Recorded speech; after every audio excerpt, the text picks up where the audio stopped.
Hello and welcome to a Sunday afternoon masterclass. I'm really excited to work with the students that have agreed to join me this afternoon. We're going to talk about a lot of different things, so I'm very excited to chat with them.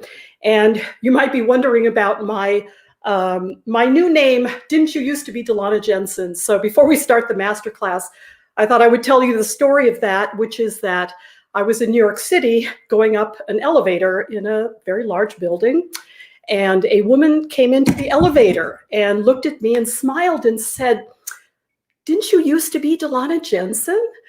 And I just kind of laughed, and I've always thought, wow, that's the cover of my memoir if I ever write one. So didn't I used to be Dylana Jenson? Sometimes I think I was, or I am. And then the other part of my story is the notes to goats.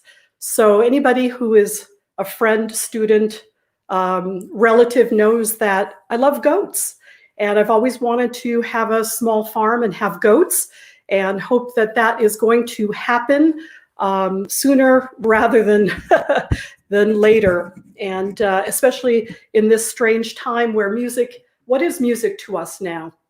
And I'm so impressed and excited that the students that you're going to hear today do find that music is an important part of their lives. And we are going to chat with them. And let's see, how about, I see that Paola is ready to play. She has her violin. So I'm going to welcome her. Hello. Hey, nice to see you. Hello. So Hello. before, can you hear me? Can you hear? Yes, I can hear perfectly. Wonderful. Yes. Perfectly. Fantastic. So before we start, can you tell me? Can you hear me? I can hear you. Yes. Yes. I'm just going to close a couple of things here to make you a little bit bigger for me. And actually, you know, I just see that a student, I'm coming to you from Black once in a while. I'm coming to you from the University of Notre Dame. This is actually my home studio. And Paola, if you can wait just 1 minute, I think that Hope just joined us. And Hope is a student. Yes. Let's, if I can pull her up, make her a little bit bigger. Let's see, how do I, she's low on the screen. There she is. I'm going to invite Hope to talk for a minute because I know that she has to run away, and I didn't see that she had joined us. So hold on just 1 minute. We're going to chat with Hope, and then I'm going to come right back to you. All right? Okay, great. Hello. Hey, great to see you. Great to see you too. I'm glad that you could join us briefly. So introduce yourself. You're a student of mine at the University of Notre Dame, and this is your first year. Is that right? That's right. So yeah, hi guys, I'm Hope. I'm a first-year student at the University of Notre Dame. I'm studying with Professor Jenson to double major in violin performance, and then I'm also majoring in finance at the Mendoza School of Business. So yeah. Fantastic. So you came to me and you were assigned a teacher, which is very different than choosing your teacher and asking your friends and being in a place and getting some feedback before you actually work with somebody. So by our third or fourth lesson, you came to me and said, "Is it too late?" And what were you talking about? Yeah, so I started out violin on a shoulder rest, and I learned over summer that you specialized in teaching without a shoulder rest. And then, that sort of interested me a little bit. So I asked, is it too late to play without a shoulder rest? As I thought, maybe the shoulder rest is so ingrained in my practice that it'll be difficult to take it off. And so tell us a little bit what has been the experience. It's been about, what do you think, 5 weeks now you've been without shoulder rest? Yeah, I'd say so. I think we started in mid-September-ish, so about 5 weeks. Yeah. So I think I was very scared and nervous going into it for sure. And I remember the first week was, wow, that just felt crazy. I was basically relearning the violin from scratch. Basically, the only thing that was the same was the right hand, but everything else from like the neck, the shoulder, the left hand, everything else had changed. So I'd say the first week was definitely a hurdle. It was a mountain to get through. But I'd say after that, once I sort of found like that sweet spot of where to hold the violin, it became a lot easier. And it actually, the whole process was a lot faster, and a lot more streamlined than I thought it would be. Like I thought, not be able to play anything for at least like 2 or 3 weeks. But I remember by the second week, like I could play a few notes, play a scale, play some Bach. So it was crazy. Yeah. Wow. And so obviously there were some low points mentally when you were switching over. How did you overcome those moments? I mean, they're fearful moments. You don't know where you're going. You put your trust in somebody else who's saying, "Yeah, it's going to be fine," but you don't know that. Obviously, you don't know that. So what got you through those kind of insecure times? Yeah, so I'd say, sometimes I'd backtrack and be like, am I making the right decision? And I'd feel sort of uncertain about everything. So during those times, let's say if it happened in the middle of a practice session, I would, put my violin down, take a step back, maybe do something else, and then remind myself that everything will be okay. It's not the end of the world if, something doesn't work out. And then I just told myself that everything will work out at the end, even though there might be a few hills to go through, maybe a few mountains too. But I would just tell myself to place my trust in the process, and then know that the process isn't supposed to be easy. Like I didn't go in thinking it would be easy. So I think that helped a lot. And just knowing that it would turn out okay also helped. Well, that's interesting. Well, another question is that you didn't have any pain issues that I was aware of. So why did you decide to change at all? Yeah, so one of the reasons was I actually had a lot of problems with my shoulder rest before. For example, I went through, I think, 5 or 6 shoulder rests before settling on my current one. And then through the process, my shoulder rest would always like slip off, or it would always feel like insecure. And shoulder rest, I never really found the quote unquote perfect shoulder rest. Even the one that I was using right before I came to you, still wasn't the most perfect fit for me. So then I think going through shoulder rest, troubles and everything, really made me think about, what if I could just ditch the shoulder rest completely? And I've also read about how playing with the shoulder rest isn't exactly good for you in terms of physical health. You could develop tendinitis, some neck issues. And then I didn't want that either, I don't think anybody does. So that was another reason why. And I think those two are the biggest reasons why. Very cool. Good. Do you want to play a note or two? Do you have your violin? I currently don't have my violin with me as I am studying for finals. I didn't actually ask you to play, so I just wanted to talk to you about your experience. I think that's really interesting, and thanks so much for chatting and talking with us. All right, I will see you soon. Yes, thank you so much. Okay, I have to figure out how to move you. Maybe you can remove yourself. You're below my screen. I think I can. All right. Well, thank you so much. Yes, you take care. See you soon. Aha, now we'll go back to Paola. All right, thank you so much for being patient. And I just realized there's a wire hanging here. Hold on, this is my little lights. I like my lights. Hold on. There, makes all the difference.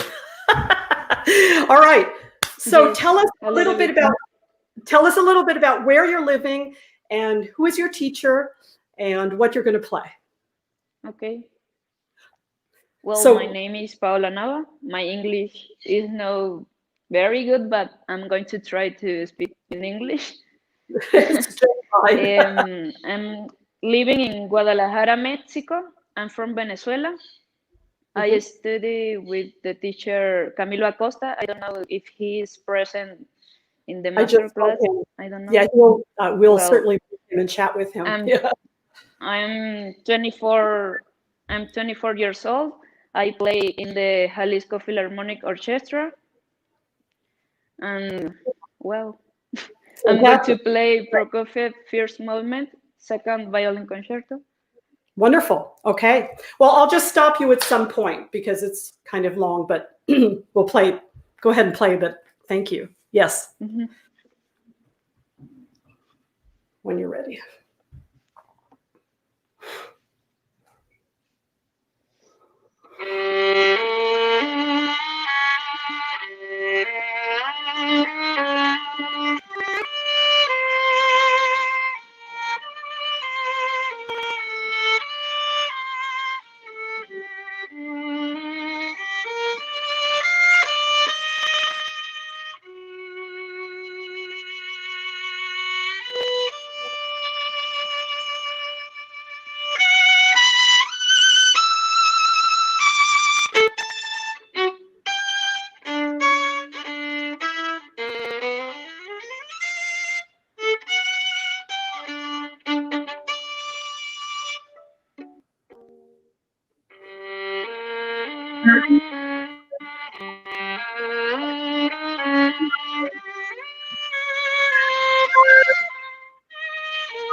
Continue. Just a little bit more. Yes. Yeah. Okay.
Why don't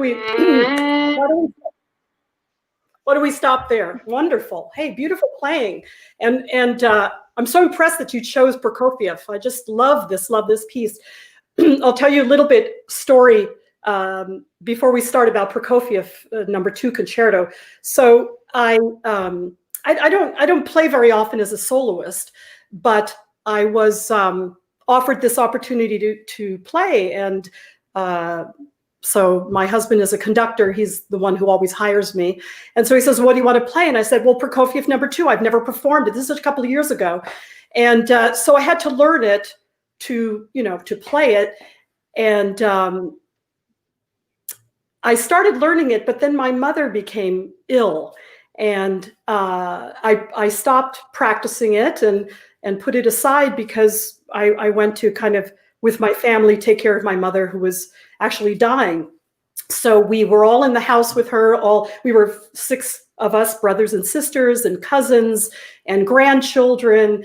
And I mean, it was a huge group of family surrounding my mother the last week of her life in her little tiny house. We were sleeping all over the place like mice.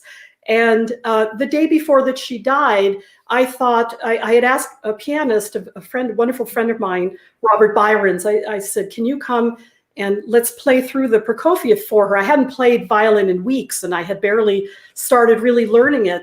And he was on vacation. He says, well, I'm on vacation. I said, okay, well, she's pretty much not going to last much longer. And then he called me back and he says, well, I decided to come back. I'm in town.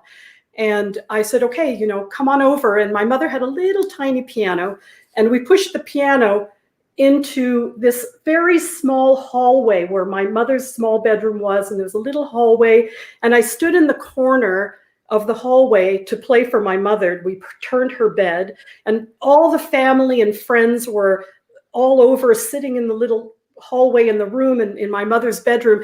And I don't know how I played it, but I played through the entire concerto for Mom. I think I just pulled every ounce of anything, energy and hope and love and everything to play through a concerto that I barely knew for my mother the last day that she was alive. So this Prokofiev concerto is very, very meaningful to me. I really love this concerto. And I thought you played it beautifully. It's going to be wonderful. A couple of things that I would say. First, when you do the beginning section of this concerto, I think that you're laying out a very almost desolate, which means kind of without hope landscape is the beginning of this concerto. But at the same time, it's got a beautiful strength. It's very strong coming through. And I think that if you can think about the strength that's coming through in this,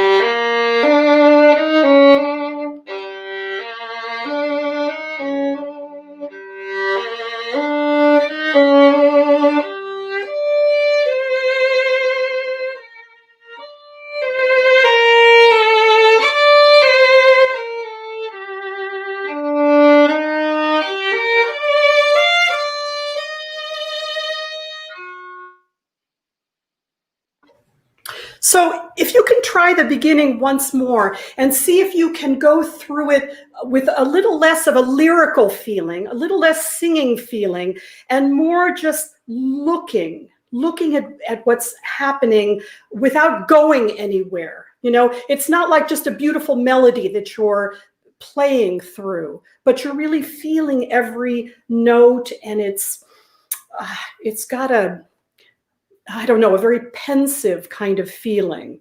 Can you try one more time? Mm-hmm.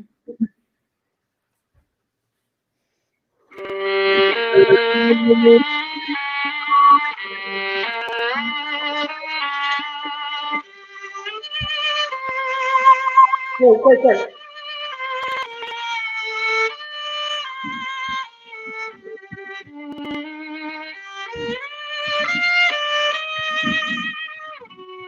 Okay, one of the things, and when Camilo comes back, I'm going to bring him on so that he can also, I'll add him as soon as I see him. But if you're vibrating beautifully on most of the notes, Camilo, I'm going to add you so that you can chat with us. Hello, it's so wonderful to see you, Camilo. Hi, good to see you. Wonderful student. So what I was saying is that if you're vibrating every note or as many notes as you can, I think that it takes away from the power. So if you, but not,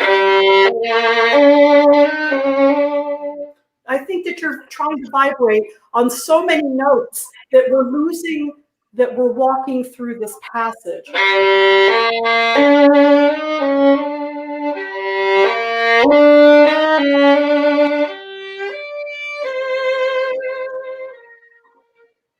So maybe try not to vibrate on every note, but just the ones that feel like, ooh, something's happening on that note.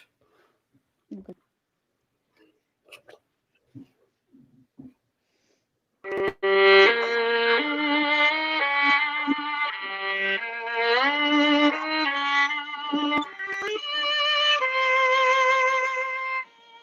Okay. So one little thing.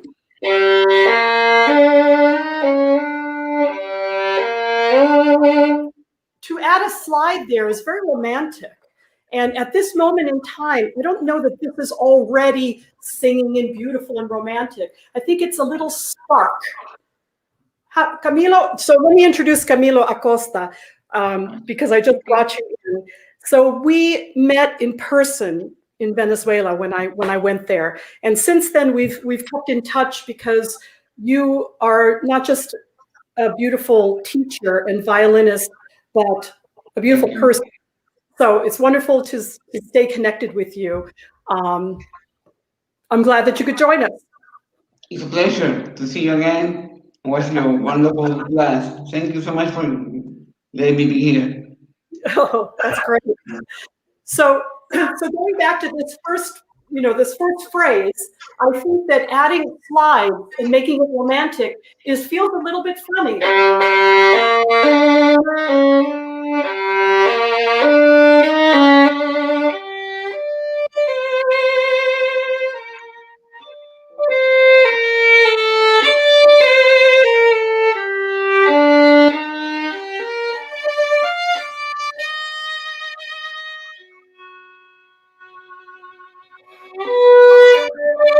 So there's got to be some mystery.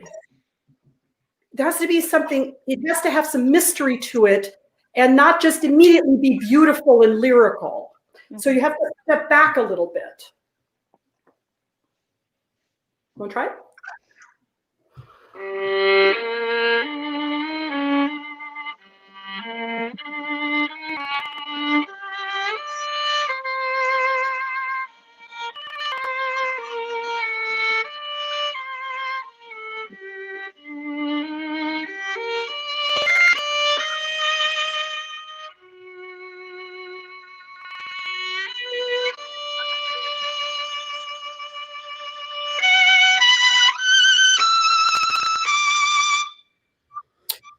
Yes. One little thing, when you're growing and it's getting bigger and you have this wonderful crescendo, I think you don't need to have an accent and to do it suddenly. So when you're doing,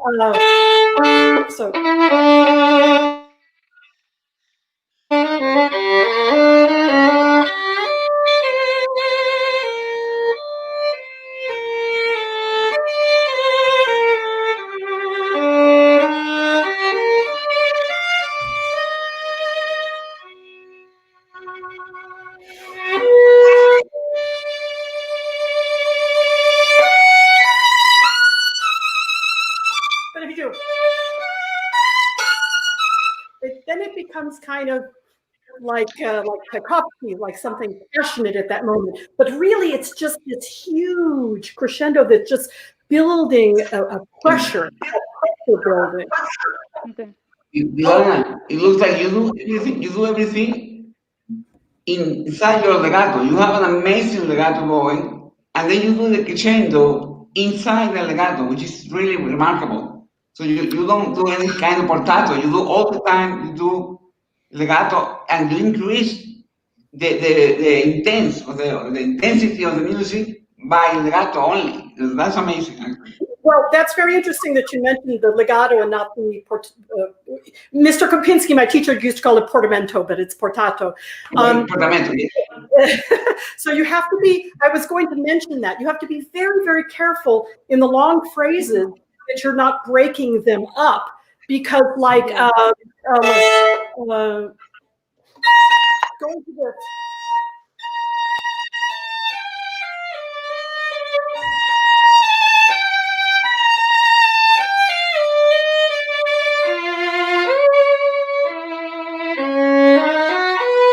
Like here.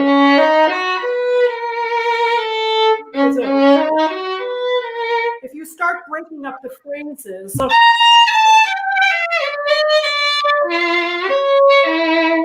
then the line, the line is all that we as a listener have. It's like a thread that you're pulling us through and bringing us into your performance. And anytime you do that with the bow, you're releasing the tension, you're releasing that pull. It's like an elastic like this. And that was something that Milstein was very strong about, was not doing this dipping with the bow. In fact, why don't we just jump to that? Oh, actually, I wanted to go back to, no, let's go for that.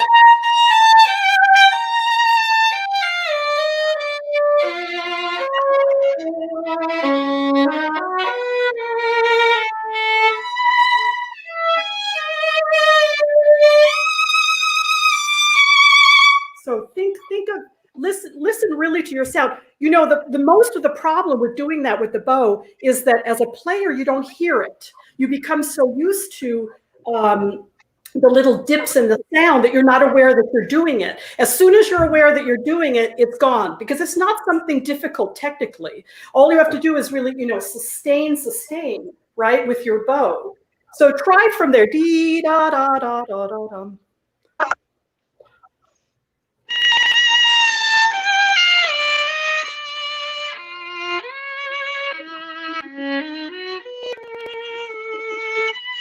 Okay.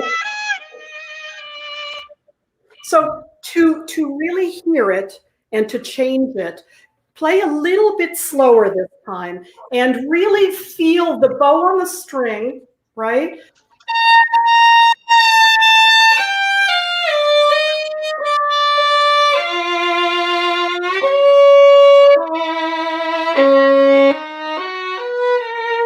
It's very convenient to do it.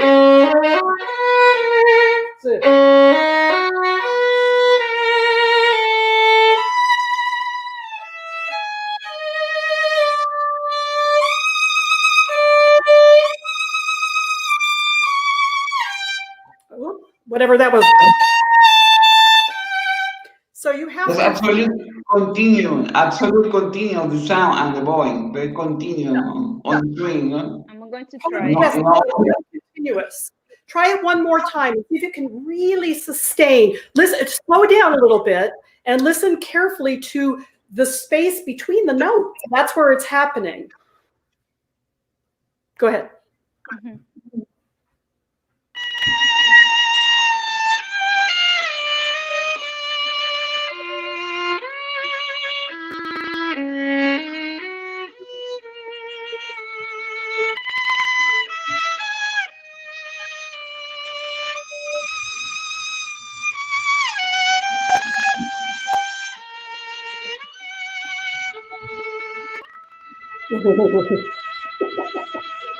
Yeah. Now, one thing about learning how to do seamless bow changes is that at the moment of the bow change, you must have some time in your life that you practice those bow changes very slowly, like really slowly, because what we do as violinists is we want to avoid problems, right?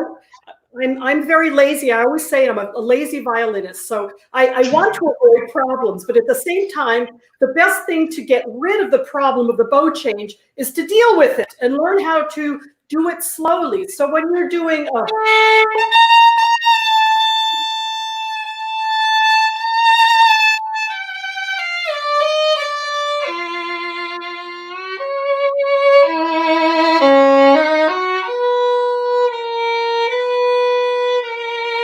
So I remember when I met Milstein and I changed my bow hold a little bit. So I had been like this and I changed it to this. I had to kind of relearn how to have the bow on the string because it felt like the bow was going to fall out of my hand. And I remember practicing where I couldn't figure out how to change my bow because suddenly I wasn't using my fingers and I wasn't using my wrist. I was changing from my arm. And instead of trying to jump ahead to making it sound correct, I slowed down so that I could figure out what to do. So when you're trying to do something like this, which is not so easy because you've been playing very automatic with the breaks in the bow, you have to slow your practice way down and slow the bow changes way down so that you can really hear those changes. So on that, I think we're going to move on because we have a couple other players here today. But I want to thank you for playing for me. Thank you. And Camilo, thank you for joining us. That was a lot of fun. Thank you for the Pleasure. opportunity to Good to see you, be here Dylana. today. All Thank right. you, Maestro. Yes. Yeah. Well, maybe we'll see each other again soon. Thank you. Yeah, soon, very soon. All the best. Take Camilo. care, Dylana. Now I'm going to introduce an old friend of mine that I haven't seen in years, Freddy. I have to say hi before we introduce to your student. I can't believe you're here. Can you hear me? Oh, did I finally? Finally. Can you hear me too? I can hear you okay. Talk loud. So everybody knows Freddy. Okay, I will. Talk loud. There we go. So Freddy and I met many years ago when you came to Albuquerque, New Mexico. I don't even know, where did you come from? You just sort of turned up in Albuquerque, New Mexico, and would come over to my house and play violin and then play soccer with my son. I mean, it was a crazy time. Can you hear me now? I can hear you. Can you hear me? Uh-oh. Uh-oh. Can you hear me? Freddy is coming to us from, are you in Chile or Argentina? Now? Yes. Now I can hear you perfectly. Okay. Okay. I can hear you. So, you can't hear me? Yeah. No? You can or no? I can't hear you. Uh-oh. Well, Oh, that's such a pity. oh no. It's terrible. Well, then I'll have to go and listen to your student. We'll say you can try to figure it out. That will be great. In the meantime, I'll run off to your student. Okay, he's going to try to figure it out. So, Miguel, is Miguel here? Aha. Miguel. Hello, Maestra. How are you? Nice to meet you too. Very good. Nice to meet you. Tell us where you're coming from. I am from Venezuela, but currently, excuse me for my English, I am living in Buenos Aires, and I play Buenos Aires. things of the Buenos Aires Philharmonic. I am a student of Maestro Freddy Varela. Wonderful. Yeah, I was as you. Oh, I went away. I was trying to talk to him, but somehow he's not connected well. I'll try again later. But yeah, Freddy and I were met many years ago when he was a very young man coming over to my house and playing violin and eating and then playing soccer. I don't know how he turned up, but he just did. So I called him and I said, hey, do you have a student who would like to play? And he said you. So I'm so glad. What are you going to play for us today? I play today for us the first movement of Brahms concerto. Okay, Brahms concerto, but not too much of it. I mean, not the whole first movement, but we'll play the first part of it. Sounds great. The first and the second page. Okay, perfect. Sounds perfect.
Yeah.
Hey, wonderful. Wow. You're a really powerful player. Fantastic. I mean, this went black for a second. This piece is really suited to you and your force of playing and your power. It's excellent, really excellent. No, really, a couple of little things. I felt that there were some things rhythmically that were changing tempo-wise, a little funny, some insecurities there. So that would be important. We can talk about that. The other thing is when you have your chords and when you have strong notes, it feels sometimes like you're using your finger pressure a lot to get the power and to get the sound, you know, out. At the very beginning, let's see. Oops.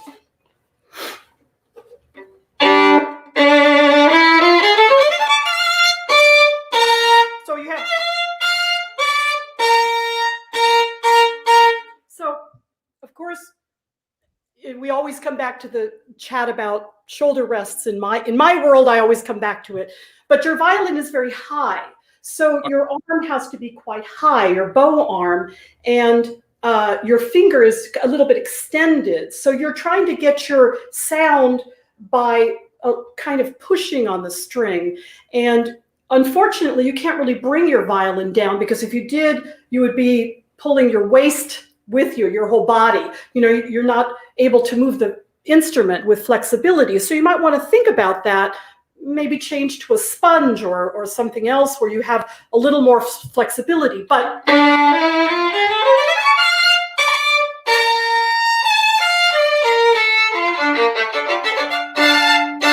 so when I'm playing chords or I'm playing the G string, I don't have the violin up here because it's very hard to get over there, you know, to be that high.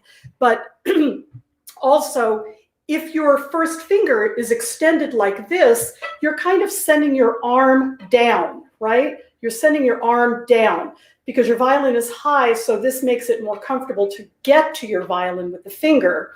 But it means that we're not able to really hang. You know, Milstein taught me that, to hang the weight of the arm on the instrument.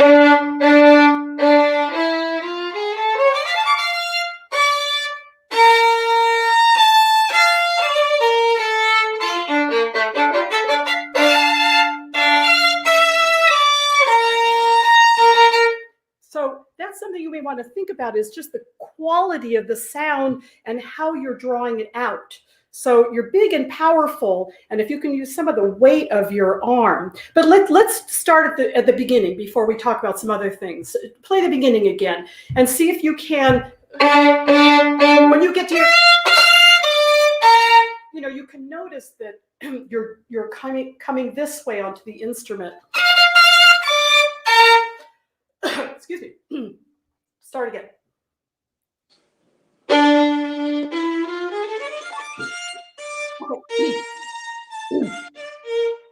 It's really, really important in anything but in Brahms that you don't play these fast passages sort of like a Sagan or a, they really have to have some.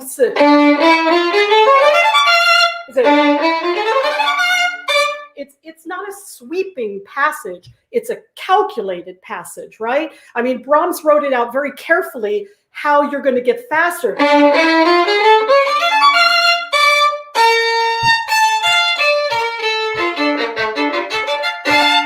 If we just play exactly how it's written, rhythmically, it's very exciting. So you don't want to kind of have a bravura attitude and throw away the passage. It has to be very clean, rhythmically clean, as well as notes, of course. But try it again and see if you can really hold the tempo very steady, the rhythm very steady.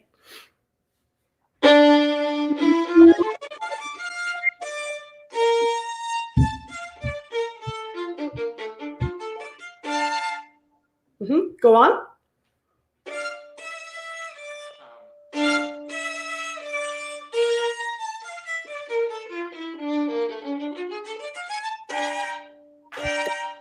Yes.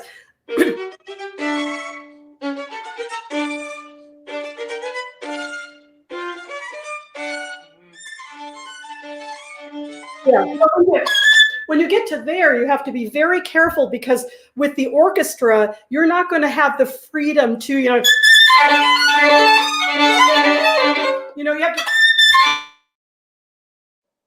Oh, I think I went black.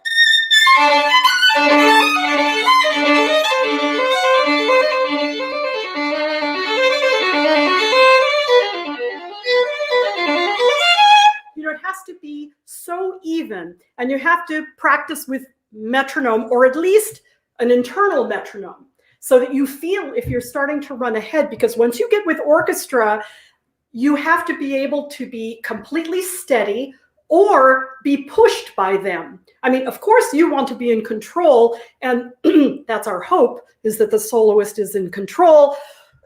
Excuse me. And our hope is that the conductor is following, right? We hope many, many things. I hope for many things in my life. But we have to have some reality therapy. I don't know if you know reality therapy of William Glasser. He was a very famous psychiatrist. Anyway, so reality is you have to be able to deal with it when it happens. So, you have to be very, very even. Start at the top.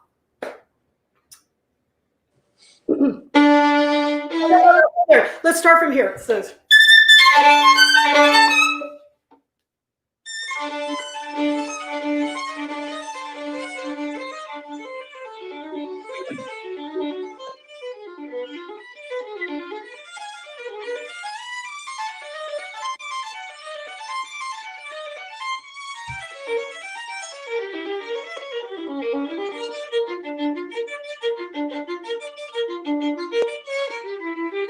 Yes, now when we get to this part, you don't want it to sound like an etude. I mean, it's a change of texture, and it's a change because of the texture of feeling. So when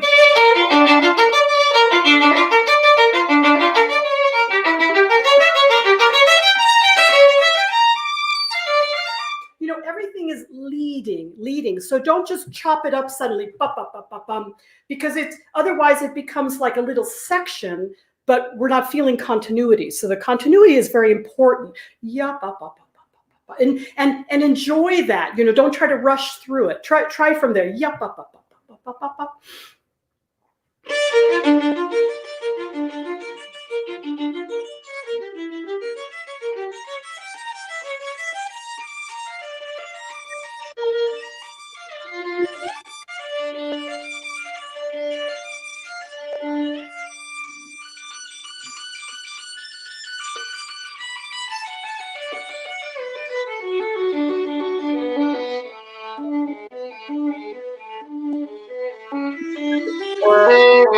now we've arrived at a really beautiful low moment. If you do, then we don't have that feeling, but this is where Brahms used so beautifully. You really can stretch there and enjoy that moment. You don't have to, you can take a little bit of time, you know, you don't have to rush, don't feel like that. And then it's sort of like the wheel is turning and now it's going to turn the other way. It's like starting over. Try that.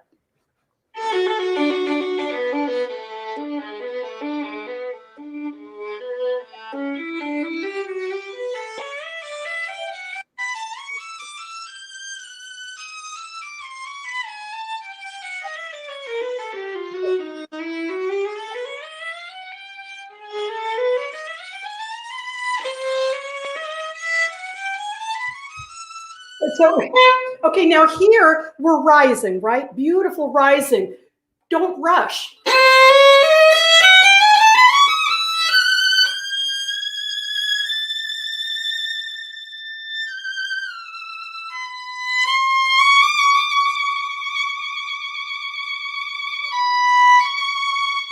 You almost can't, you can't take too much time there. You can do whatever you want. So go back.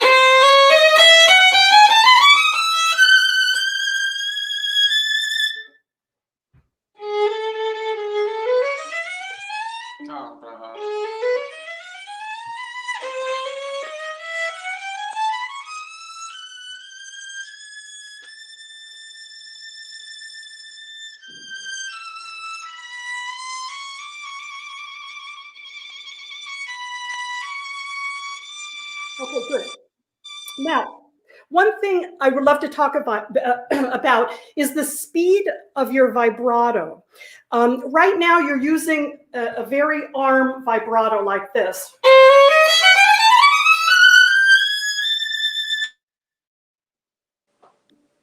It's kind of tight, and it doesn't have a lot of width to the vibrato. And this is something that you could relearn, is to use a vibrato that leans on the thumb.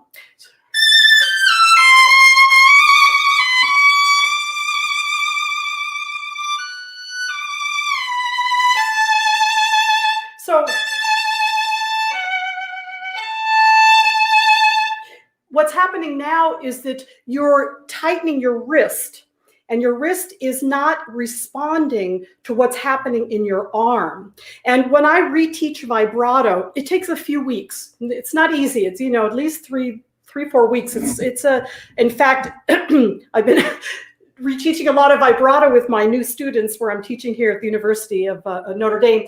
So when you go from an arm vibrato where you're kind of tugging and fast to a loose wrist. Now, it's not a wrist vibrato because the wrist can't move fast enough, right? We can't move the wrist that fast, but the wrist needs to be a loose joint so that it can respond to the bicep muscle throwing the arm. It's sort of like if your arm is hanging down and you throw it very fast, the wrist will respond. I'm not doing it with my wrist. I'm just letting the wrist respond. So I have to reteach vibrato where you learn to lean on your thumb.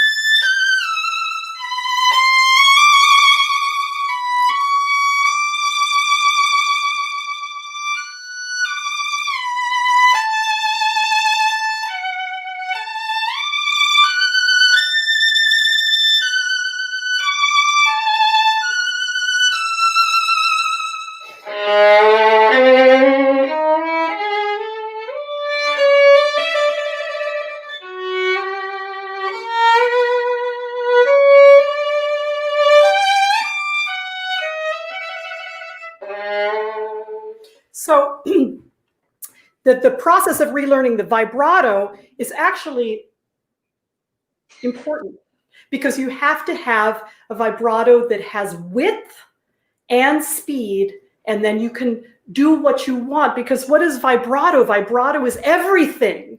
It's how we carve every note. I always say that. I feel like a sculptor. You know, in my family, most everybody were painters and sculptors, and some musicians, but we had a lot of the sort of those arts. And I love sculpture. I have some beautiful sculptures in my house. I just love them. And I really admire how you take, clay. My brother Ivan is a wonderful sculptor, sculpted in clay in our kitchen table. And so as a violinist, as a musician, but as a violinist, it's our vibrato. That's how we carve, right? So if the vibrato isn't flexible, we can't change every note in that moment. It's just something that we turn on or off. And you don't want to have a vibrato that's always the same width or the same speed. And I don't think that you'll be able to achieve that unless you reteach your wrist to be loose. And I have a whole silly process for teaching that, where I have students do, I'll show you, it's kind of weird, but so I teach them to move the thumb, and then the first finger goes up and away, and then they learn the wrist movement. Whoa, let's see, where's my camera? There it is. And then we go to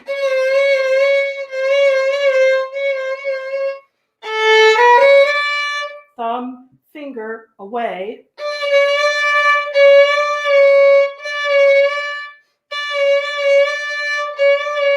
The difficulty in learning it is that everybody falls in here. Everybody falls in because it's like, I always say, it's like learning to ride a bike. You have to find that balance point here before this joint. So if you fall past the joint, you've fallen into the black hole and you have to crawl back out because you can't be in here. Once you get in there, you're stuck. So you have to learn the balance point, and you have to learn to connect your finger to your wrist. And then eventually we speed it up. So, it takes a little while, but you could do it. I went dark. You could do it. I do it all the time, and it feels a little funny.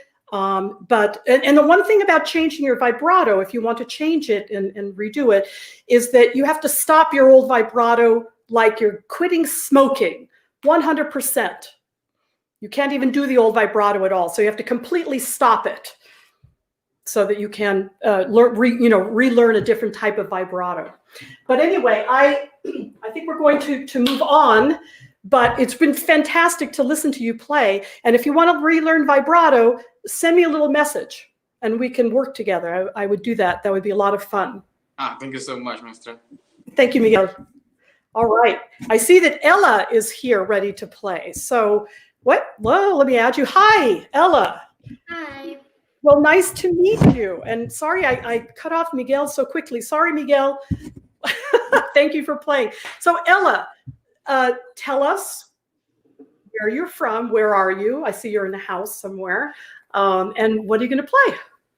I'm Ella. I'm from Chicago, Illinois. I am a sophomore in high school, and I will be playing the Grave from Bach's Second Sonata. Oh, wonderful. And your teacher is? Desiree Roustret. Yes, Desiree. I messaged her, and she said you're a wonderful violinist, and she suggested you come and play. So I'm glad that it worked out. That's great. Thanks, Ella. So go ahead and let's hear some Bach. I'll probably cut you in the middle somewhere if you don't mind. Okay. All right.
Beautiful. Very beautiful. It sounded very improvisational, which is what I think you were hoping to achieve, and you did. It was very improvisational, very beautiful. Just a couple little things that I would mention. And some of these things are very personal. So I just give you kind of what I think, and we all take it with a grain of sand or a grain of salt. I'm not sure. But anyway, so what's happening, I hear with your chords is, I'm trying to do it. You're kind of rolling your chords, most of them. And I think sometimes you could do that, but I think sometimes you may want to actually play the chord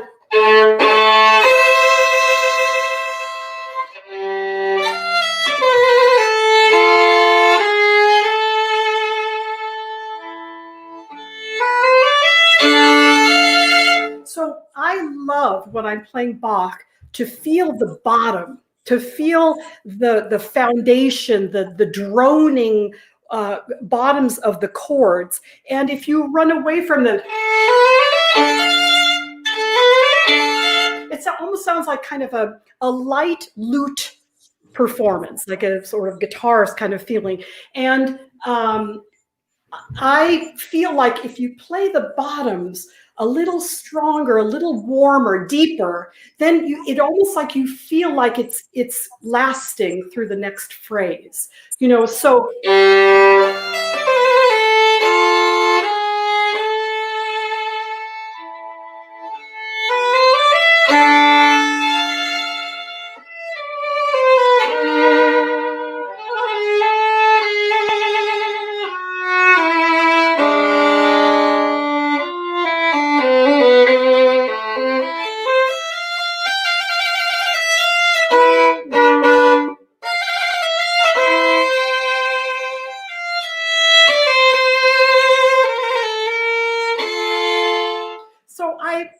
I want to feel like we're landing somewhere, that the phrase is moving, and then it really has a core, a bottom, a foundation. And then you move to the next phrase, and then again it falls. But if the chord doesn't have enough of a weight to it, then it feels a little bit too wandering to me. I think this is, you know, it's grave, it's serious. Well, let's try from the beginning a little bit.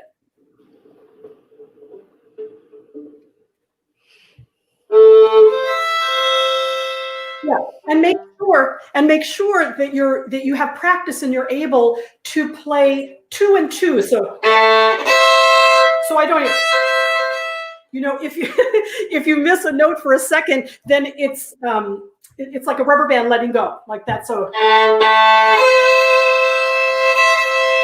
not easy. Like you really have to watch those top 2 notes. Try it again.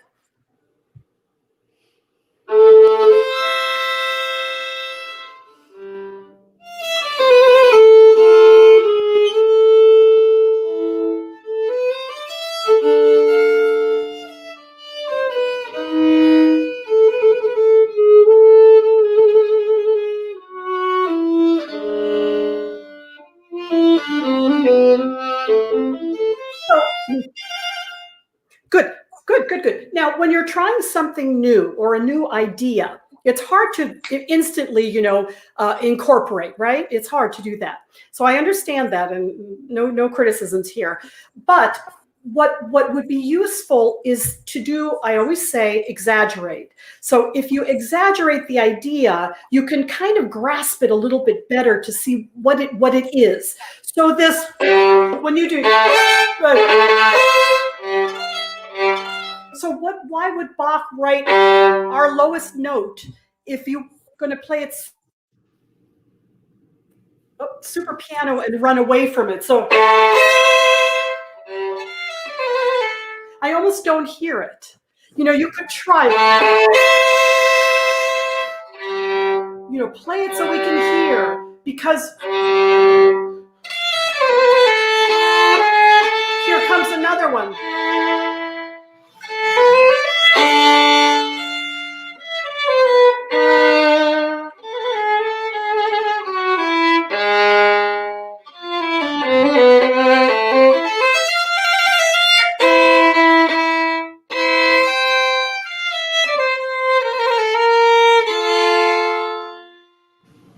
those low notes, if you enjoy them and like really listen to them, they may tell you something. Try it.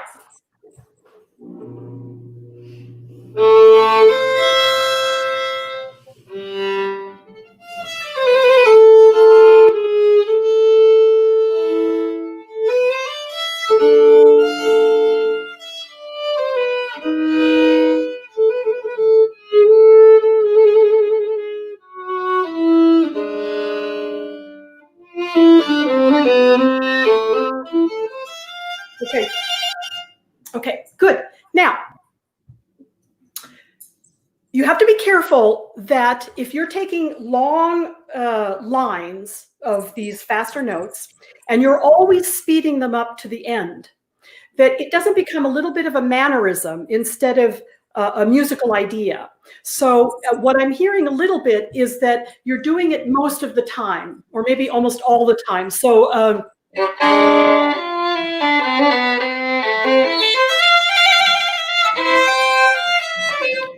Bach already wrote it with faster notes, so we don't necessarily have to play them faster. And I know that it feels to me from how you're playing that you want to have this improvisational feeling. But when we're improvising, we don't always play faster. It might just be that we play and we move forward, but it doesn't necessarily have to mean running. So when you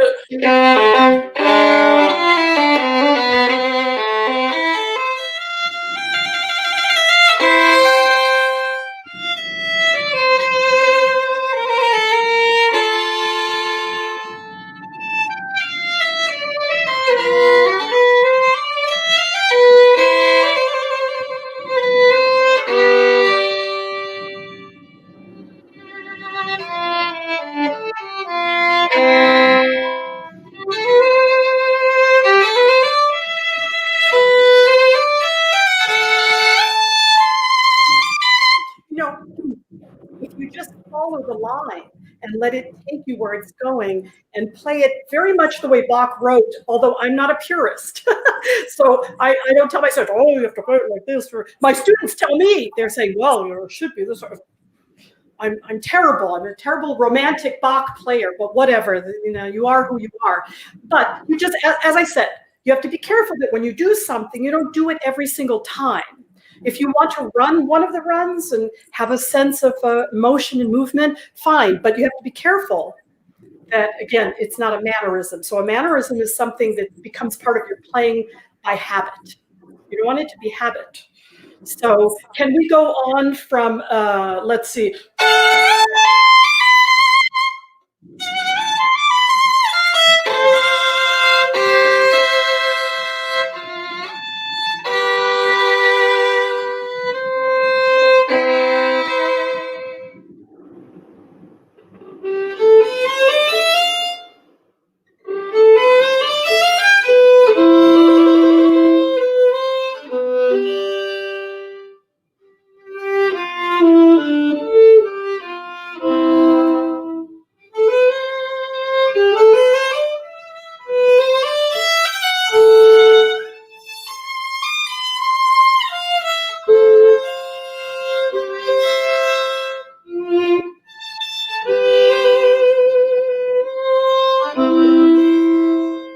Okay, so one idea is before you start cutting up phrases into smaller ideas, you should be able to play a really long line. And in that long line, if you feel really compelled to chop it up, go ahead.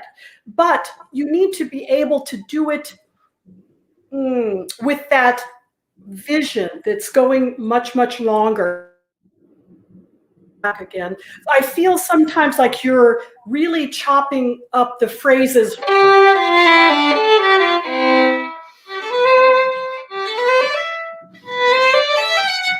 And so it is an interpretation, and I have heard people, do that. So it's completely valid. My question is it too chopped up, and is it really taking me emotionally through what's happening,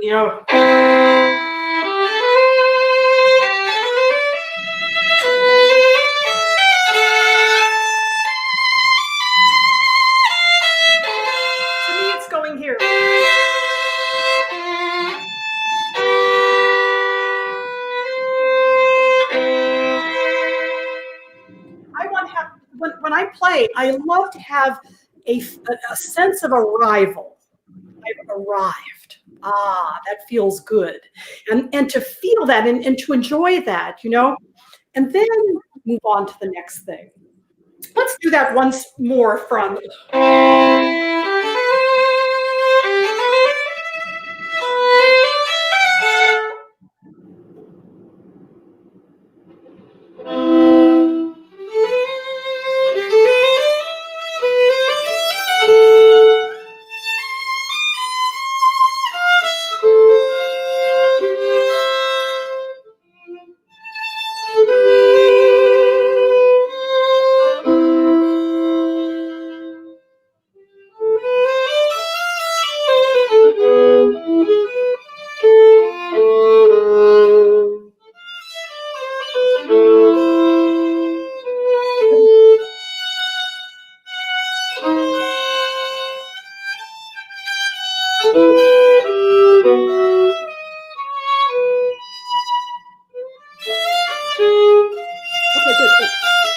Okay, good. So I say this a lot, and I'll say it again.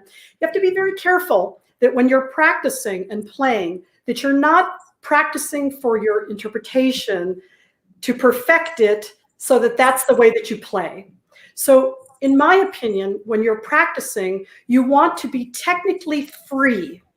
You need to be technically free, which means rhythm correct, bow strong and even, notes even, chords played where the bottoms and the tops are even. And with that foundation, you can then begin to carve an interpretation even in the moment. You know, if you want to feel improvisational, you have not perfected your interpretation.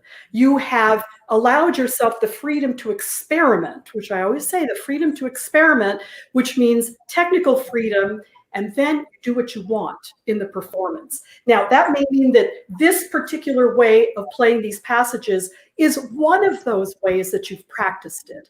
But if you play the same way twice, is that really the way you feel, the same way twice? Because I never feel the same way twice. And I think that practicing to interpretation can be dangerous because things get habitual. So right now it feels a little bit like some of your passages, if maybe I'm wrong, but if you wanted to try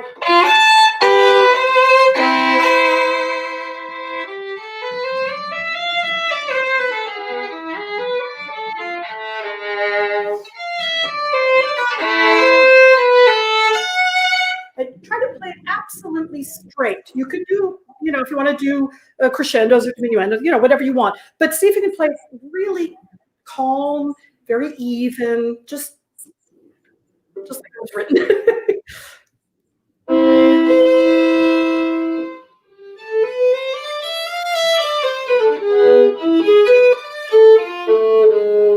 Okay, but yes. So what I heard was. And you're rushing towards the end. Now, if you need more bow, take more bow. I'm always for more bow. I like wasting things. So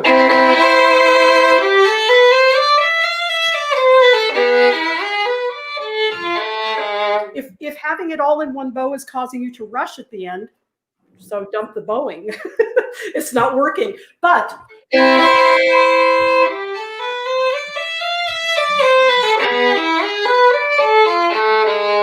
that's kind of metronomic, right? Try that.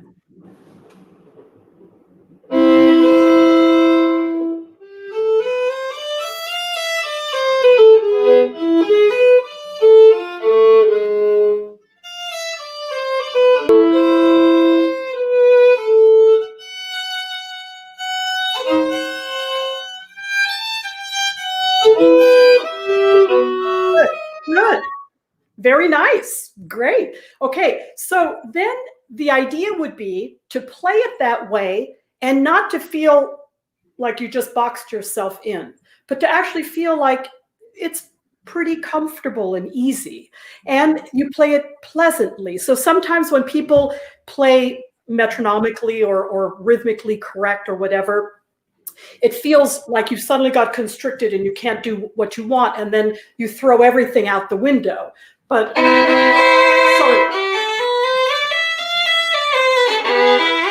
it doesn't have to become like that. You can still feel nice about it.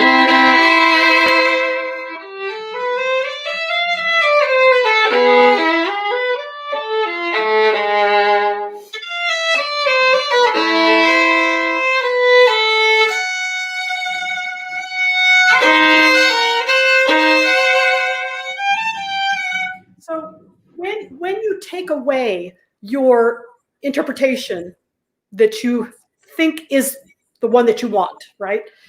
If you take it away, you should still be able to enjoy what Bach put there and see what comes out of that. I think that again, the danger is always going towards what you think you want. Sometimes we think we want something, then we get it, and then we say, well, wait a second, maybe that's not exactly what I wanted. Like I mean, this is silly, but I have to, before I die, I have to have goats. There's just no way that I'm going to, a friend of mine told me that ship has sailed. And when she told me that, I thought my life is over. Because if I am not going to have goats in my future, then forget it. Life is not worth living. So why am I telling you that? I can't remember. What were we talking about? Something about the interpretation. Freedom of interpretation. That has to do with goats. Of course it does. I don't know. Anyway, but I would suggest that when you practice, you spend some time practicing absolutely metronomically, but don't see it as a punishment. See it as developing more freedom. Because when you cut your interpretation in half and say, oh, wait a second, I'm always doing it this way. I'm always running this passage. I'm always feeling, and suddenly you can't do it. Can you still be yourself? Maybe you can. Maybe there are other ways. So it opens up a whole Pandora's box of possibilities, right? So you know, you have very musical and very natural ideas, but you can't do all of them all the time. Sometimes you have to pick and choose, but you won't be able to pick and choose in the moment and feel truly improvisational in the moment unless you have practiced so that your technique is not getting in the way. Like, for instance, you can and have played it evenly with a beautiful sound and with a feeling of gentleness or even a feeling of pleasantness. Because sometimes when we take away our interpretation, we become like a 2-year-old, like, I don't like that, right? It doesn't feel good. But you can feel good and give yourself more possibilities if you open up this idea that by cleaning it up of the patterns that you've gotten into, that you might find new ways, you know. But you're very talented and you're doing the right thing by experimenting, but I encourage you to experiment more with other ideas. Do you have any questions? I'd say like what's your process for like coming up with your own interpretations, like thinking it through, but when you're performing still like giving something fresh every time? That is the question, right? So the way that I approach interpretation, let's throw that word out, because really it's just playing who you are. That's what we want to get to, the point that we are playing our true selves, that we are expressing our true selves through the music of whoever we're playing, right? Bach, Mozart, it doesn't matter who it is. It's a part of ourselves that we're able to express our feelings in those pieces, right? So how do we find that interpretation? First, you make sure that technically as I was saying a second ago, technically you're absolutely clean, rhythmically clean. And it's almost like taking a board and cleaning it, white, get everything off of it white, get the vibrato off, get your interpretation ideas off, and just play simple, simple, simple. Like if I don't know what to do with a passage, or if I don't know what to do with a piece or something, I don't do. I don't try to do, I don't pretend to do, I don't make something up. I just don't do anything. I just try to play it straight, and I try to play it not metronomically, but rhythmically true. And then what happens is when I do that, something will begin to bubble up. Something will feel like I'm compelled to do something. A note needs vibrato. A note needs more time. But the problem is if we try to do an interpretation and we're trying to do everything, it begins to interrupt the process of really finding out what needs to happen. So I even at this late stage in my life, I do it even now. Like a second ago when I was teaching Prokofiev, I only learned that a couple of years ago. And there are so many incredible passages in that. And I thought, oh my gosh, I've waited my whole life to play this. It's so fantastic. It's so great. So I had to stop myself and say, look, just play it. Just play it beautifully, cleanly, rhythmically, with a beautiful vibrato when you need the vibrato. And then when you can do that, if you need to do more, then you can. But trying to make an interpretation and do more and more and more, it's like those terrible sort of Christmas trees that are completely filled with stuff, more and more and more, or something. So to find your interpretation, make sure you have technical freedom. That means rhythmically you're correct.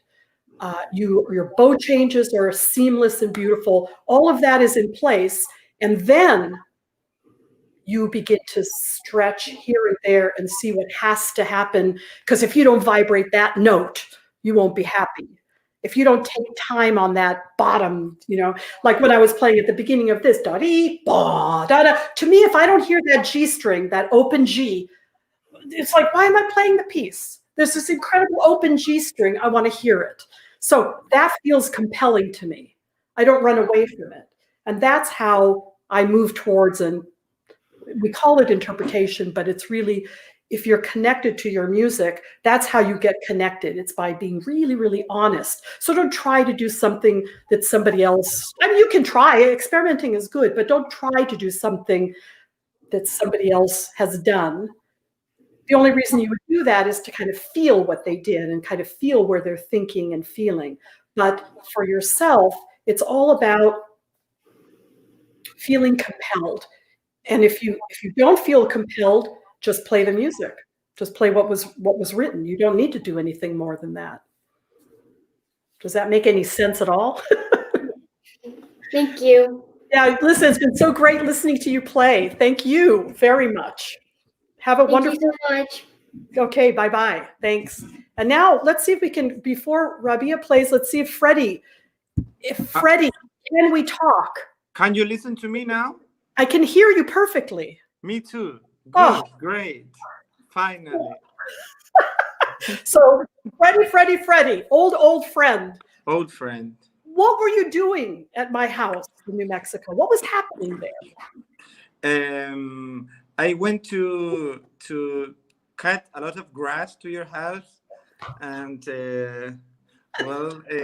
do some practicing. You told me a little bit that everything I learned before it didn't work out. So it was like incredible, because I never forget that you told me, why do you play with the bow? You are so like everything so steady and square, and I saw you playing and I said, wow, this is another world. Like you play so naturally, so I don't know, I fall immediately in love with your way of playing, your way of teaching. And you didn't charge me any money. I just had to take care of the kids and with Devin, and cut the grass, and you did me incredible lessons I never forgot while you were cooking. And you were telling me, I was preparing, I think, the Max Bruch concerto or something like this, and no, it was incredible. I will never forget. I had a great time, and it was too short the time. I would love to have more months with you, but well, life like that. That was crazy. I know. Yes. I have I've had so many students over the years that I make them do weird things, like, mow the grass. Yes, and it was weird because I always had your recording when I was very little with the Sibelius, with Ormandy and Rondeau Capriccioso. So I couldn't believe that I was in front of you playing.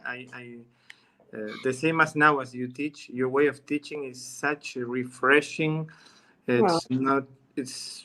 I don't know. It's. I love it because you go to the essential points of being free with the instrument, having crazy ideas that are all very, very incredible, natural. So I just was loving how you were teaching these kids. Oh, well, well, it's great to reconnect, and yes, we were supposed to reconnect this summer. Yes, So you were supposed to play Brahms in Chile with in the orchestra I play, and the coronavirus. But next year, hopefully, you can come even to Argentina. Also, we'll love to have you here. Years ago, when I studied ballroom dancing and tango dancing for a while, and my dream, of course, I haven't danced in years, but my dream was to go to Argentina in the middle of the night to a tango bar and have some little old man, like a short 80-year-old man, come up to me and say, "I want to dance tango with you." And then I would dance, and the guy would hardly move because he would be a posture, tango dancer. He would just like this, because it would be so distilled by that point. His tango dancing would be incredible. So if we go to Argentina, we have to go at 3:00 in the morning. I don't know if I can dance. I'll if I come to Argentina, I'll start dancing again, and then I'll get in shape. No, but you have to come. It's I miss you very much. I always talk about you, and I love your playing so much. It's so different from everybody. So you should play more and more every time. Well, thank you, Freddy. That's great. Well, so wonderful to see you. Me too. Say hi to David. I will. I will. And now we have, so I'm going to say goodbye. We'll chat soon. We'll keep in touch. We'll chat. Okay. Bye. And now we have Rabia. Rabia, I hope I'm pronouncing your name right. If you're still there, let's see. What? Hello. Hey. You've been so patient. Thank you for being so patient. This class has gone on a little longer than I thought, but I'm really happy that you're going to play. Tell us who you are, where you are, who you are a student of, and all that wonderful stuff. Sure. I'm Rabia. I am currently in Chicago, but I am a student at the Juilliard School where I study with Catherine Cho. But previously I studied with Desiree Roustrat, who recommended me for this masterclass. Great. Fantastic. Okay. So I think you said Beethoven? Yes. Okay. Fantastic. Let's do Beethoven concerto.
Nice. Beautiful. Absolutely beautiful. So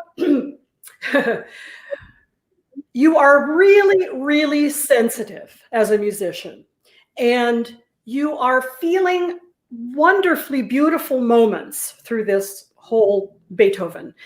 And I'm going to tell you a story that I've told before, so maybe people have heard this, but when I learned Beethoven Concerto, I was living in Bloomington, Indiana, and studying with Joseph Gingold. I was actually studying with Nathan Milstein, and I only wanted to study with Milstein, but my mother said I needed to have another teacher. So we moved to Bloomington, Indiana, and I used to go and play for Joseph Gingold.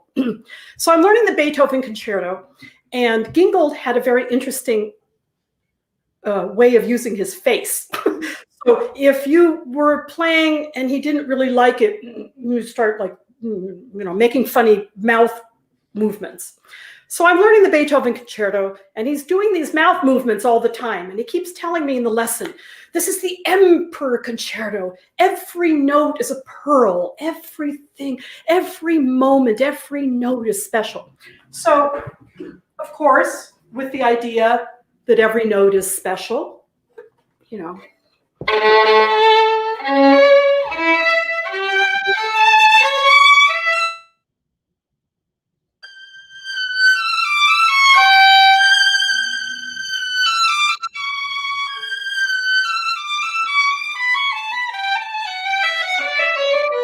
I was going around like that. And every lesson, he would get that face again. And my mother used to come to all my lessons. My mother would leave the lesson. She would say, it's terrible. What's wrong with you? It's terrible. So finally, I knew it well enough that I was going to play in the weekly Masterclass, Monday night or whatever it was. So I had a lesson on probably Sunday, and he had his terrible face, and I went home, and Mom said, it's terrible. What are you doing? You don't make any sense with this Beethoven.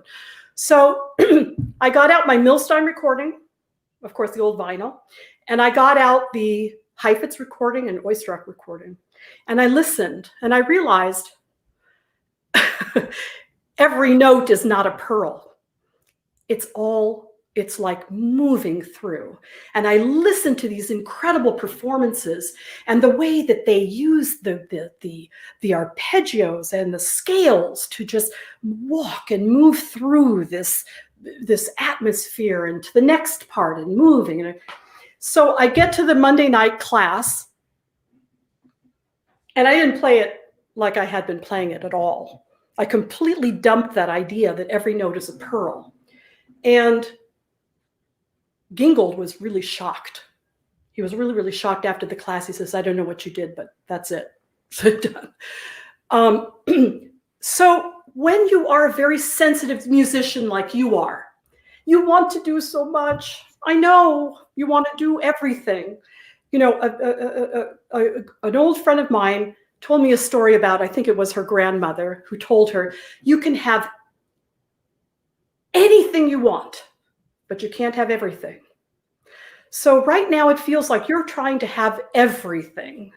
And I don't think that you can, because it becomes very interrupted. And when you get to orchestra, you're going to be shocked about how much you can do. Like,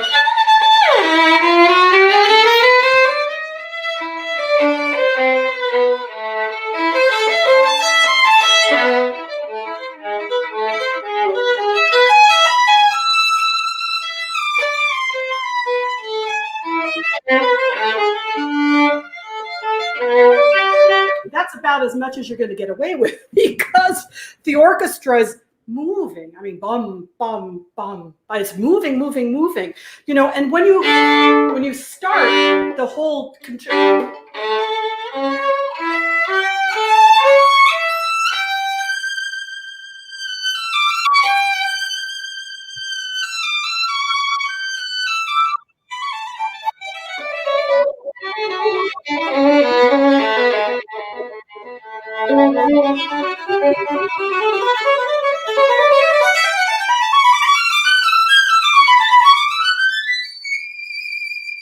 somehow you have to get to the top by flowing.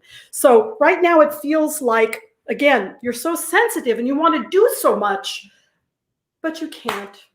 The orchestra won't let you do it. And it becomes like tiny little moments of beauty, tiny ones. And they're so often that it's too much. It's too much for the listener. So let's try again at the beginning.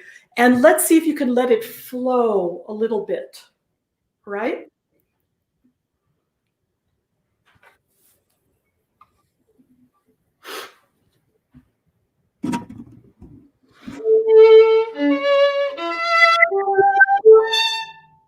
Yeah, so if you're trying to vibrate on every one, it's going to be really hard because you're going to get bogged down.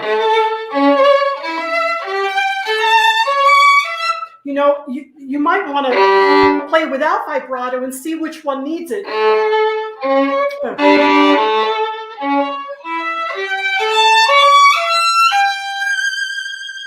And maybe you get to the top and then you say, aha, I've come to that moment. And then you come to the next moment. So try it again. Try it again. Don't vibrate on every single octave and let the octaves just move. Just let them move up.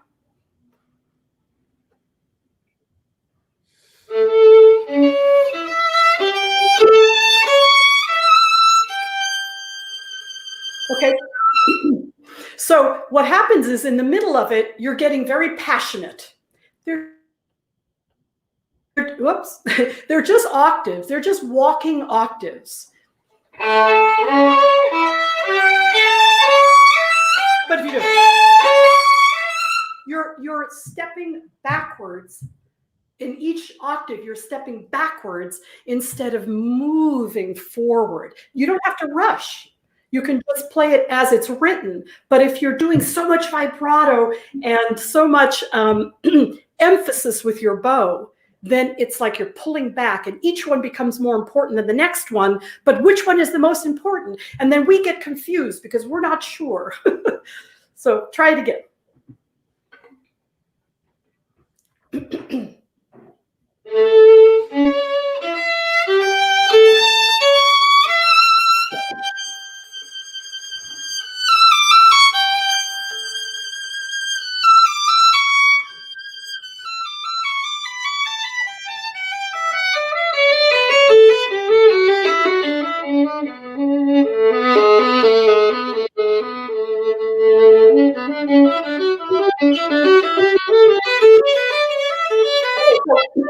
This is just a scale. That's all it is. We're just going up. So you do.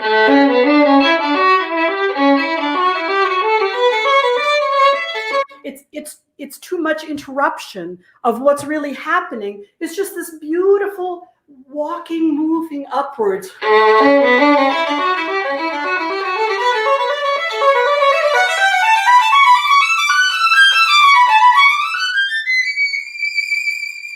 Because here, that's a moment you can enjoy. But this is not so interesting. It's only interesting in that it's moving. And it's moving very, how can I say? It's moving with a very deliberate direction.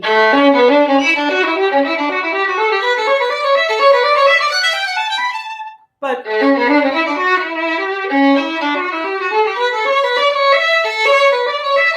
it's like, as a listener, I'm confused.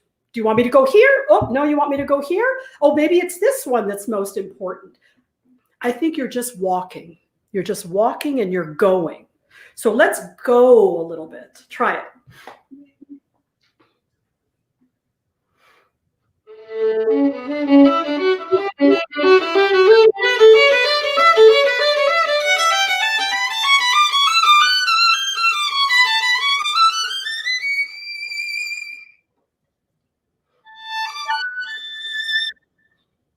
That's better. That's better. Experiment with that idea, though, of letting it go. Like, don't interrupt. You know, it's like, we're not that important. Just let the music be. Sometimes you just let it be. Let's go on from there.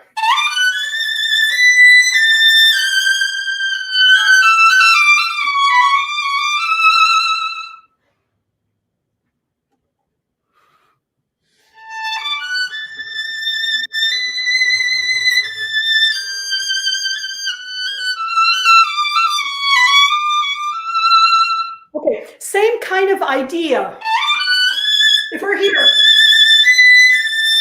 is this important or this one? Or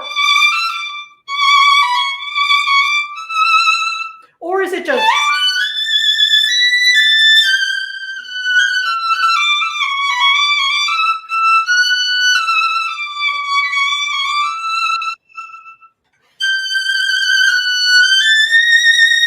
Here again,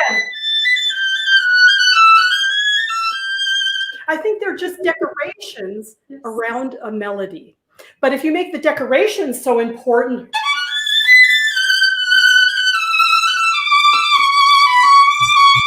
then again, I'm a little confused as a listener. I don't know where you're leading me. Try one more time. Try it again.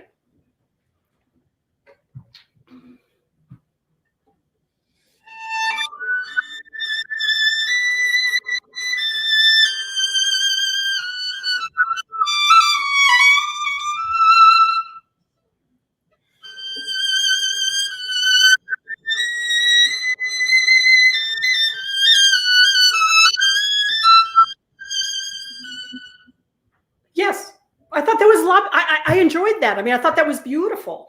And, you know, again, have moments of great beauty, but then sometimes we're just. Let's go now to the second page from, or the, what, I don't know if it's the second page or not, but second section. Let's go from there.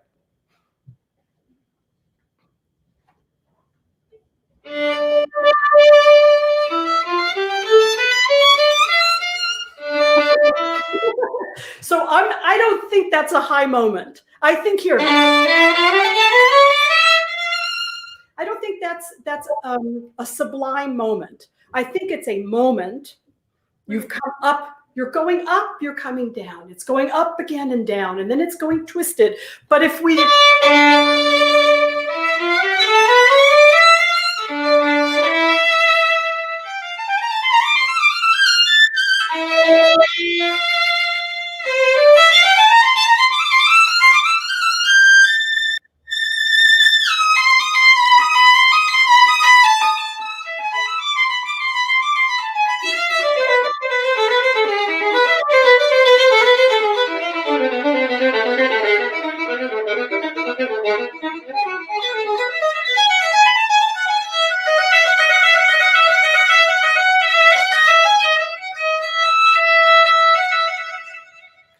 I just feel like I'm swaying. The wind is blowing. Then there's a moment. Then you know walk.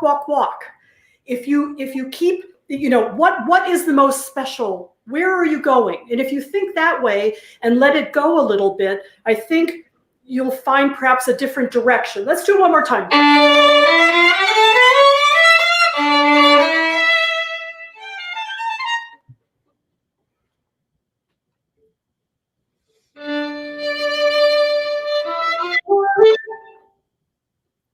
Okay. No, I didn't say anything. Go ahead.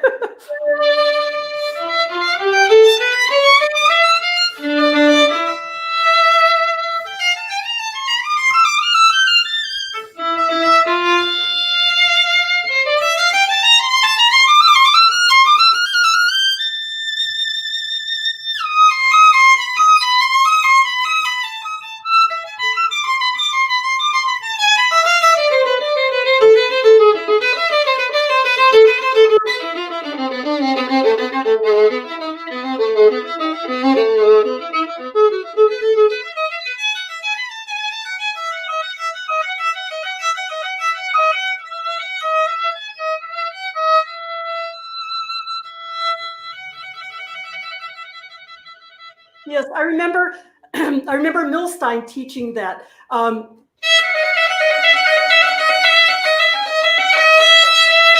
remember doing it, and he says, "What is that? Who cares?" Because I was taking time on that moment, and he thought it was a little bit ridiculous. But I think you're making a little too much of it. So.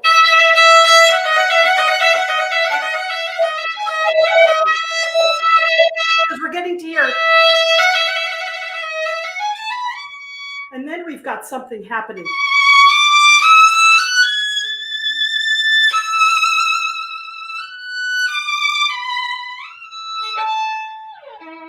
now we're stuck because the orchestra comes in and we have to go around.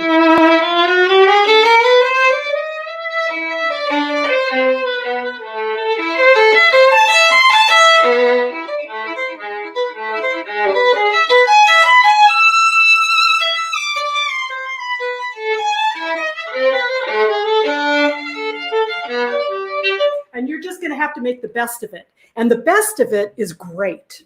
So even though you're not going to be able to take the time you think you have, because you won't have it, it'll still be great because it's just, it's wonderful to work around the orchestra. Do it from the da-dee-da-dee-da-dee-da-dee-da-dee-da-dee-da.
So what I said before, I really feel when the orchestra comes in here and you've got the melody and the pulse, bum, and it's just going, that pulse, to feel yourself against that pulse is incredible, exciting. It's just, it's like a heartbeat inside of you that's just pushing and pushing and pushing.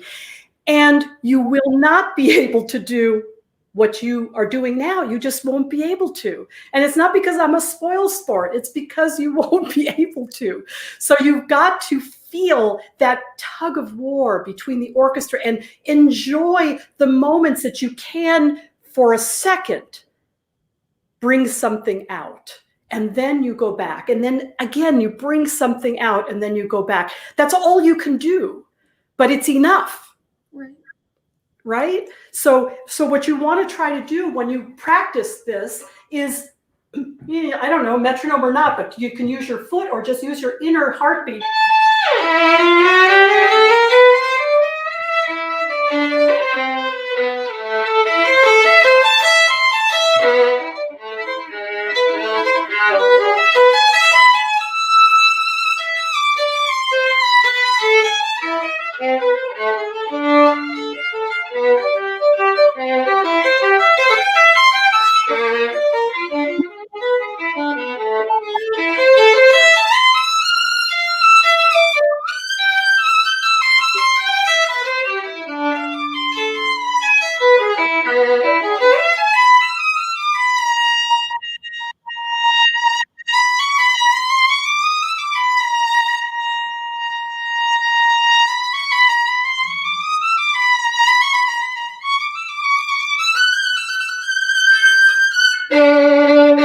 So if you even feel it going like that through the whole thing, it's pushing you. It's with you, it's pushing you, and it's holding you back, and it's incredible. And if you can feel that, if you can get to that feeling, then the little delicacies that you're doing right now, you will see that you won't need them, because the power of the force of the pulse is so incredible to work around that those little tiny niceties are meaningless. It's the bigger picture that becomes really important. So before we finish today, do it one more time from dee da da da da da da da da da da da, from the, here, from there.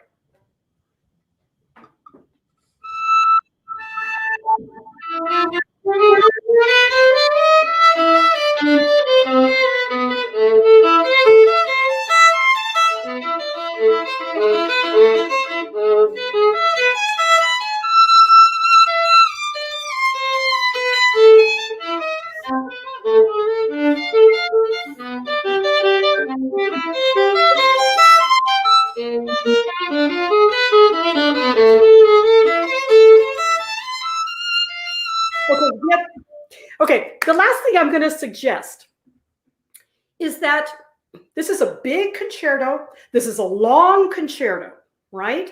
Believe me, it's long. And it's great. I mean, thank goodness it's this long because there's so much to do. If you do this much every second, you are going to be a drop of sweat on the ground at the end, and you will be nothing. You will be a nothing. You can't, you're wearing yourself out. And again, I started with it at the beginning. You're very sensitive. You have beautiful ideas, but you can't do them all. So you've got to back yourself off. Give yourself a breather and say, I'm just going to play it straight. And I'm going to enjoy playing it straight. And I'm going to play it with power and straight and do little things and see where it all fits in. Because sometimes when we practice by ourselves, of course, you're practicing by yourself. And so you're trying to do everything, right? Because where's the orchestra? Where's your piano? All this stuff. It isn't there. So I understand that your part becomes more and more important. But as a whole, for what's coming, for when you get to your piano and then you get to an orchestra, it's a whole different ball game. And I know ball games because my son taught me all about baseball starting at the age of about 18. My son was obsessed with baseball, so I know all about baseball. I don't know some of the inner workings, but anyway. Thank you for playing today so much and for your patience being the last person. But it's been so enjoyable to hear you play, and it's been just a blast to touch Beethoven a little bit. Thank you so much. I think that this concerto is like climbing Mount Everest. Oh, wait, say that one more time. Say it again. I liken playing this concerto to climbing Mount Everest. Aha. Well, you better make it easier because climbing Mount Everest, can wipe you out. So that's what I was saying. It doesn't have to feel that way. You're making it feel that way. You're making it a little more difficult than it is. So you have to lighten up, loosen up, let things flow. And I think that you will see that it isn't climbing Mount Everest, but it is ethereal and it is up there with the clouds. It is definitely. So enjoy your time with Beethoven. Been great to meet you. Thank you. Nice to meet you. Take care. Bye-bye. And that's it for today. Thank you all for joining me. It's been a blast. And who knows, maybe we'll do it again sometime. Thanks, everybody. Have a wonderful afternoon. Bye-bye.